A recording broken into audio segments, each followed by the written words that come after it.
Ibinahagi ni Bea Alonzo sa kanyang social media ang pagiging extra clingy nito sa fiancé na si Dominic Roque.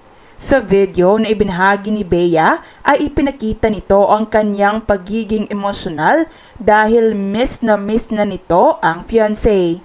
Kasalukuyan kasing nasa London ngayon si Dominic para sa isang cross-country motorcycle ride kasama ang kanyang Euro Monkeys friends. Makikita sa video na si Bea pa mismo ang naghatid kay Dominic sa airport.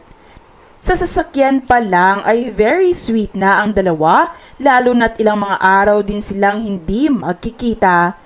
Kinakikiligan naman ng lahat ang panay na pag-I love you ni Dominic Roque habang paalis na ito para sa fiancé na si Bea Alonzo na nasa loob ng sasakyan.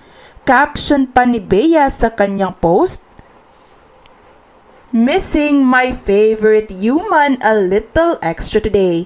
He left last week for London for a cross-country motorcycle ride with his EM friends. Missing you," at Dominic Roque kasama ang crying emoji. Kabilang rin sa caption ni Bea na baka raw burahin niya ito dahil sa pagiging extra clingy nito sa fiancé. Komento naman ni Dominic, "I miss you, hon." Looking at Dom's reaction to your clinginess is like saying, "It's okay to be clingy with me. I can accept that and not see it as demanding."